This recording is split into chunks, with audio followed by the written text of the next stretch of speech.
So things are what I've been describing to the people I've been talking to is basically emotionally draining. Um, you know, when the night started, it was just like any other night, planning what I was going to do tonight, and then I get a message from a friend saying, "Hey, I hope you're safe." And I didn't think much of it, but then she sent me the link to the BBC article saying that there were, shootings and attacks in central Paris. So then that's when the night completely changed. I started getting, a non-ending list of messages from family and friends in Paris just saying, "Hey, I hope you're safe. What's going on? What's the situation like there?" So it's very solemn, and it feels dark here. It really does. It's usually, Paris nightlife is very lively. There's always something to do, but tonight is it just feels different. It just feels emotional for sure. And Andre, how long have you been there for? I've been here for 3 months. Okay. And I Yeah. know that we saw your tweet and you said that you and others are safe. What can you tell us about that? Because of course, a lot of people concerned on the end here of just getting in touch with everyone. Yeah. So UT sent out an email to all students who are studying abroad in Paris or in France in general, and they basically said, email us back so we know you're safe. So then before I got that email, I was already in contact with the other UT people who were abroad in Paris, basically just checking in on them. So when I saw the email, I was like, well, hey, let me just do, a service to UT and just say I'm safe, but also the other people from UT that I've been talking to. So then that's when I also tweeted just to make sure that they knew that myself and other UT people were also safe. So I just wanted to make sure that they weren't stressing about students who are safe, so that they could know other students were safe too. So it's been cool to have, I don't know, somewhat of like a UT community abroad, just to know that we all have each other's back and we all care about each other's safety, and just making sure that we're um, all safe and together going through this pretty difficult time. Yeah.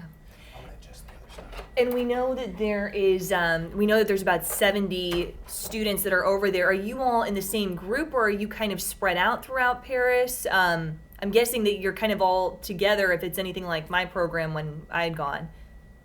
hmm So there are a couple of different programs, so to speak. So there's one called UT in Paris, which is basically for international relations students. So that's one group. There's another group called MISEFA, and that's the group I'm in, which is a different study abroad program for students of different majors going to all Paris schools, whereas the UT in Paris is for students who are going to a very specific school.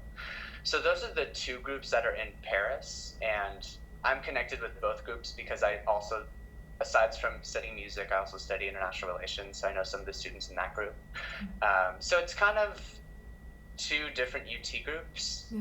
one with MISIFA and one with UT in Paris. So it's cool to have other UT friends in Paris while you're Yeah. abroad. And what year are you at UT? I'm a senior. You're a senior. Okay. Yeah. Great. Well, is there anything else that you want people to know? Anything else you can describe? I'm not sure if from where you're at, if you've seen any of the craziness, or if it's more the craziness is kind of how quiet everything is, just so people can get an idea from where you're at. Yeah. So the the attack and all the events are happening in the 10th district, which is very central Paris. I live in the 18th, which is kind of the outskirts of Paris, not really central. So I didn't hear any of the attacks. I didn't really see any explosions or anything like that, or hear gunshots. But every couple minutes, I have my window open to let air in, and every couple minutes I'd hear sirens every so often, and I would just know that they're all going towards central Paris.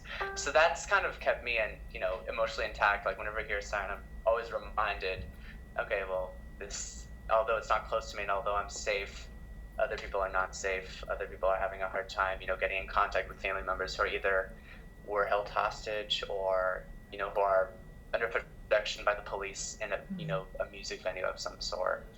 Um, I think a lot of the people in Paris, like a lot of the UT students, when we heard that the 100 hostages had passed or had died, that's when, at least for me, that's when it got really emotional.